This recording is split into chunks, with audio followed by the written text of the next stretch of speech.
Deček Matic, ki se bori s kruto genetsko boleznijo, praznuje 8. rojstni dan. Družina pa ima zanj le eno željo, čim prej zbrati vrtoglave dobre 3 milijone evrov za zdravilo, ki je odobreno samo v ZDA. Starši prosijo za pomoč, saj bolezen, ki povzroča propadanje mišic po celem telesu, vodi v invalidnost in prezgodnjo smrt. Prav po 8. letu ta bolezen hitro napreduje in do cilja jim manjka še približno tretjina denarja, bitka s časom pa je neusmiljena. Tjaša Dogolin. Vse najboljše, dragi Matic, vse najboljše za te. Matic je prav danes upihnil že 8. svečko. Kako si praznoval? Kaj si imel? Ja, torto, pa pač darila. Največje darilo pa bi bilo? Zdravilo. Kar naj bi bil praznik sreče in veselja, dečkovi družini namreč prinaša veliko bolečino. Ker je tukaj za prejem zdravila, ki ga Matic življenjsko potrebuje, je ključen čas. In z vsakim dnevom starosti v bistvu nam to prinaša težo.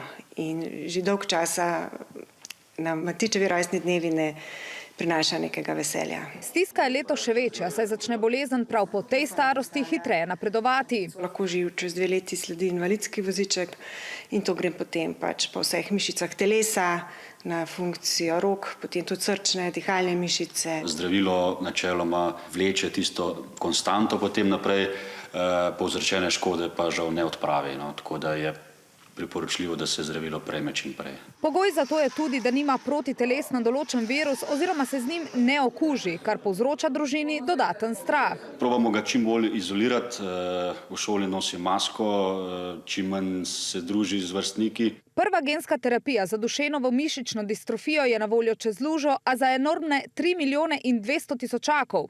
1 milijon bo sicer družina zbrala s krediti, prihranki in sorodniki. V društvu Viljem Julijan smo s pomočjo celotne srčne Slovenije za Matice zbrali že 990 tisoč evrov, tako da nam do cilja manjka še dobrih 1 200 000 evrov in verjamemo, da nam bo uspelo. Matic je še precej vitalen, v redu, in če bi bili zmožni vso to pač njegove sposobnosti ohraniti, bi bili presrečni. In si niti ne predstavljamo, da nam bi to ušlo iz rok. Nismo taki, ki bi se radi izpostavljali pred kamero in je tu za nas res težko. Pa prositi za denar je tudi težko, ker smo navajeni delati in vse, kar smo stvarali, smo z lastnimi rokami. Za lastnega otroka gre človek čez vse. Zato ponovno pozivajo, pomagajte Maticu, bodisi z SMS-i ali donacijami na transakcijski račun. Vsem, ki so doslej že pomagali, na čelu z lokalno skupnostjo, pa se od srca zahvaljujejo.